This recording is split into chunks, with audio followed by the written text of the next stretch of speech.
بسم اللہ الرحمن الرحیم۔ ملتان کے ایک تاجر کا واقعہ آتا ہے۔ وہ اپنا بیان کرتا ہے کہ میرے گھر میں فاقہ آ گیا، حالات خراب ہو گئے۔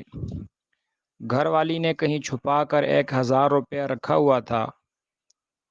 وہ اپنے شوہر کو حوالے کیا کہ کچھ ضرورت کی چیزیں لے آئے۔ کہتا ہے میں وہ 1000 روپیہ لے کر مسجد میں آ گیا، نماز پڑھی، اس کے بعد نوافل پڑھے۔ ابھی بیٹھا ہوا تھا کہ ایک سفید ریش بزرگ میرے پاس آیا اور بڑی بے چارگی کے عالم میں آنکھیں نیچے کر کے مجھ سے کہنے لگا کہ بیٹا میرے گھر میں فاقہ ہے، میں سخت مجبور ہوں، میرے ساتھ کچھ مدد کر دو۔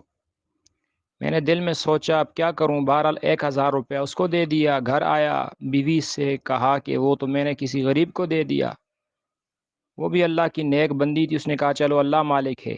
کہتا ہے شام ہو گئی تو میرا ایک دوست کلاس فیلو تھا، وہ باہر ملک میں ہوتا تھا، اس کو میرے حالات کا پتہ چل گیا۔ وہ میرے گھر میں آ گیا، میرے پاس بیٹھا، کہنے لگا مجھے پتہ ہے آپ کے حالات درست نہیں، تو یہ میرے پاس کچھ پیسے ہیں، آپ ایسا کرو کہ ان سے کچھ کاروبار شروع کرو، آہستہ آہستہ مجھے ادا کرتے رہنا۔ اس نے بڑی محبت کے ساتھ خلوص سے وہ مجھے پیسے پیش کیے۔ وہ 10 لاکھ روپے تھے۔ میں نے اس کا شکریہ ادا کیا اور پاپڑوں کا کاروبار شروع کر دیا۔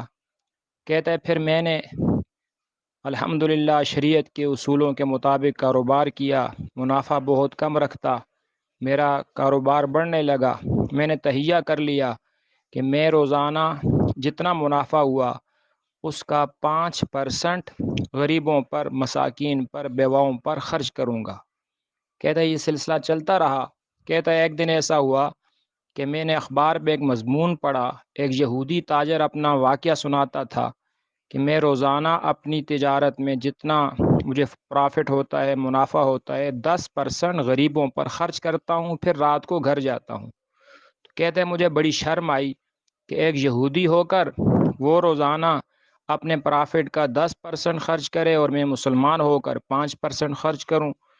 تو میں نے اس دن سے تہیہ کر لیا کہ اب روزانہ میں جتنا مجھے منافع ہوگا اس کا 10%، 10% اللہ کے نام پر غریبوں پر خرچ کروں گا۔